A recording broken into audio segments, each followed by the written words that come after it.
Hey guys, welcome back to Michigan. तो आज की वीडियो में बात करूंगा संग इल्हवान के बारे में, एके जिनवू के डैड। और अगर गलती से में से कुछ मिस हो जाए तो प्लीज कमेंट बॉक्स में बता देना। वीडियो को स्टार्ट करते हैं, बट उससे पहले अगर आप चैनल पर नए हो तो प्लीज चैनल को सब्सक्राइब कर लो, बेल आइकन को दबा दो, जिससे आप कोई भी एनिमे रिलेटेड वीडियो मिस ना कर सको।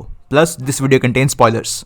तो दुनिया में गेट के ओपन होने से पहले इल्हवान एक फायर फाइटर था, एंड उसी दौरान वो पार्क क्यांग हाई से मिलता है, बेसिकली जिनवू की मॉम, एंड दोनों को एक दूसरे से प्यार हो जाता है। जल्दी वो शादी कर लेते हैं, उनके 2 बच्चे होते हैं, जिनवू एंड जीना।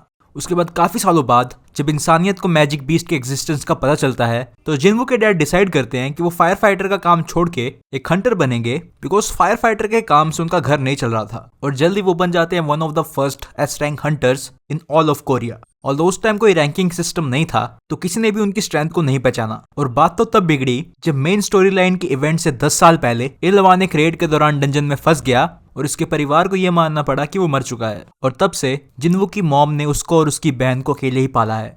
इल्हवान 10 साल तक डंजन के अंदर ट्रैप था, जहाँ पे उसने मॉन्स्टर्स को मारे और सरवाइव किया, बट वो मर रहा था भूख की वजह से। हालांकि इससे पहले कि वो मरता, उसे रूलर्स ढूंढ लेते हैं। एंड अब जिनको रूलर्स के बारे में नहीं पता, तो उनसे मैं ये जूम कर सकता हूँ कि वो मेरी सारी वीडियोस नहीं देखते, बिकॉज मैंने पहले भी अपनी ऐशबॉर्न वाली वीडियो में थोड़ा बहुत रूलर्स के बारे में बताया है। बट चलो कोई बात नहीं, थोड़ा बहुत फिर से बता देता हूँ। तो रूलर्स को अगर शॉर्ट में पुट करे तो बेसिकली ये काफी ज्यादा पावरफुल बीइंग है, जो कि ऐसे ह्यूमन वर्ल्ड में नहीं आ सकते। इनको एक वेसल चाहिए ह्यूमन वर्ल्ड में आने के लिए। एंड यहाँ पे इल्हवान भी वही पर्पस सर्व करता है, वो एक रूलर का वेसल बन जाता है। रूलर्स उसको एक्सट्रीम पावर्स देते हैं, लेकिन इस पावर के बदले उसे एक मिशन को पूरा करना था। एंड मिशन ये था कि उसे नए शैडो मोनार्क को मारना है। एंड ये आगे जाके सीरियसली काफी ज्यादा इंटरेस्टिंग हो जाता है, बिकॉज नया शैडो मोनार्क जो है वो हमारा जिनवू है। एंड दिक्कत भी यही आती है कि इल्हवान को ये नहीं पता था कि फ्यूचर में उसका बेटा ही नया शैडो मोनार्क बनेगा। बट एनीवेज उसके पास कोई और ऑप्शन नहीं था, तो वो रूलर्स की डिमांड को एक्सेप्ट कर लेता है। उसके बाद वो ह्यूमन वर्ल्ड में वापस आ जाता है,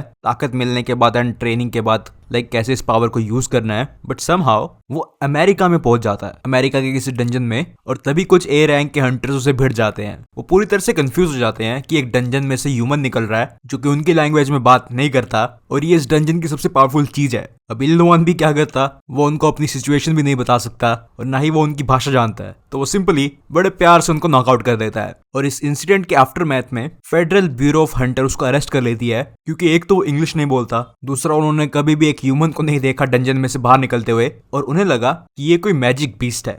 इल्हवान की इंटेरोगेशन के लिए अमेरिका की फेडरल ब्यूरो ऑफ हंटर्स बुलाती है होंग डोंग सू को। आई डोंट नो मैं इसे प्रोनाउंस कर पा रहा हूँ या नहीं, एंड अगर प्रोनाउंसिएशन तुम्हें मेरी गलत लगती है तो प्लीज मुझे माफ कर देना, because these are some difficult names bro. Seriously काफी ज्यादा डिफिकल्ट है इन्हें प्रोनाउंस करना, तो अगर गलती हो जाए तो प्लीज माफ कर देना। एनीवेज ये बंदा जो इंटेरोगेशन के लिए आया था, ये वो बंदा था जिसके भाई को जिनवू ने मारा था in one of the previous dungeon. And apart from that Wang Dong Su का एक एंटागनिस्ट एटीट्यूड है, जिसकी वजह से पूरी इंटेरोगेशन बिगड़ जाती है।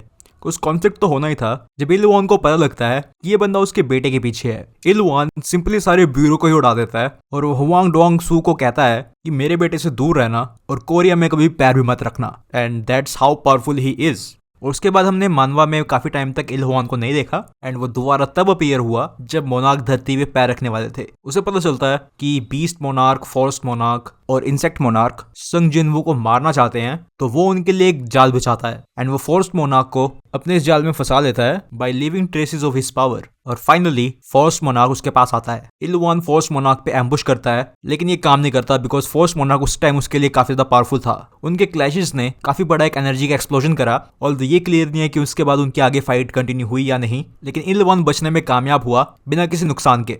उसके बाद हम उसको मानवा में देखते हैं इंटरनेशनल कॉन्फ्रेंस के दौरान, जहाँ पे क्रिस्टोफर रीड के असैसिनेशन के बाद बहुत बड़ा कॉन्फ्लिक्ट चल रहा था कि आखिर रूलर्स के वेसल्स को कौन मार रहा है, या फिर कहूँ कौन मार रहा है इतने स्ट्रॉन्ग हंटर्स को। सबको लग रहा था कि ये संग इल्हवान का काम है, एंड सभी उसके पीछे पड़ जाते हैं as he was the prime suspect, और उसके खिलाफ रेड नोटिस जारी हो जाता है। डूइंग सो जिनवू को भी पता लग जाता है कि उसके फादर अभी तक जिंदा हैं, एंड ये बात सही में उसको काफी ज्यादा गुस्सा ला देता है। एंड देखा जाए तो उसका गुस्सा होना भी जायज है, क्योंकि 10 साल से वो ये समझ रहा है कि उसके डैड मर चुके हैं, जिसके चलते उसकी मॉम को अकेले ही दोनों बच्चों का ध्यान रखना पड़ रहा था। तो ऐसे में कौन गुस्सा नहीं होएगा। और देखा जाए तो इल्हवान भी गलत नहीं है। तुम ही सोचो कि वो कैसे अपने परिवार को फेस करता ये जानते हुए कि उसके कंधे पे इतनी बड़ी जिम्मेदारी है। उसने तो यही सोचा होगा कि अगर मैं इनसे दूर रहूंगा ये लोग तभी सेफ रहेंगे। बट एनीवेज इलवान को भी ये पता चल चुका था कि उसका बेटा ही नया शैडो मोनार्क है एंड अब सीरियसली वो बहुत बड़ी दुविधा में पड़ चुका था। बिकॉज कोई अपने बेटे को कैसे मार सकता है। उसको डाउट होने लगते हैं कि क्या मुझे अपने बेटे को मारना पड़ेगा, जिसके लिए वो बिल्कुल भी सेटिस्फाइड नहीं था। लेकिन तभी रूलर्स उसकी मदद करते हैं बिकॉज जिनवू ने लेगिया को मार दिया था जो कि मोनार्क ऑफ जाइंट्स था। तो रूलर्स को लगा कि जिनवू शायद उनका एलाय बन सकता है। तो रूलर्स इलवान को कहते हैं कि ठीक है तुम जिनवू को ना मारो बल्कि उसकी मदद करो। एंड वो वैसा ही करता है। जब insect monarch, beast monarch and frost monarch Jinwoo को ऑलमोस्ट मारने ही वाले थे तो इलवान लास्ट मोमेंट में वहां पे पहुंच जाता है एंड उनको रोक के रखता है जब तक जिनवू शैडो मोनार्क की ओरिजिनल पावर को अवेकन नहीं कर लेता। और अगर तुमने मानवा नहीं पढ़े ना तो तुम्हें बता दूं कि ये वाला जो आर्क है मोनार्क्स वॉर आर्क, जहाँ पे इलवान बीस्ट मोनार्क और फॉस्ट मोनार्क को रोक के रखता है, इसके मानवा पैनल्स सीरियसली कमाल के हैं। मतलब देख के मजा आ जाता है भाई जिस हिसाब से उसको इलस्ट्रेट किया हुआ है। सो अगर तुमने मानवा नहीं पढ़ी then please give it a shot because मुझे तो इस आर्क से प्यार है भाई। एनीवेज इलवान उनको रोक के रखता है जब तक जिनवू शैडो मोनार्क की ट्रू पावर्स को गेन नहीं कर लेता। एंड उसके बाद मानो जिनवू के लिए सब कुछ बाएं हाथ का खेल था, वो 1 मिनट में पूरा मैदान साफ कर देता है। बट जब वो अपने डैड के पास पहुंचता है तो वो देखता है कि उसके डैड आखिरी सांसों पे हैं क्योंकि उन्होंने रूलर्स की पावर कुछ ज्यादा यूज कर ली थी और वो लिटरली फेड हो रहा था। एंड यही वो मोमेंट है जब इलवान जिनवू से अपने सारे गिले शिकवे दूर करता है। लाइक कैसे वो डंजन में फंसा रहा कि वो उनसे नहीं मिल सकता था और उसे अफसोस है कि वो अपने फैमिली के साथ ज्यादा टाइम स्पेंड नहीं कर सका। और अपने लास्ट मोमेंट में वो जिनवू को हक कर लेता है। एंड या हमें बस इतना ही पता है जिनवू के फादर के बारे में। अगर मैंने कुछ भी मिस कर दिया हो तो प्लीज कमेंट बॉक्स में बता देना। आज की वीडियो में बस इतना ही। और अगर वीडियो अच्छी लगी तो प्लीज वीडियो को लाइक कर दो और चैनल को सब्सक्राइब कर लो। मिलते हैं एक नई वीडियो के साथ, तब तक के लिए सायोनारा।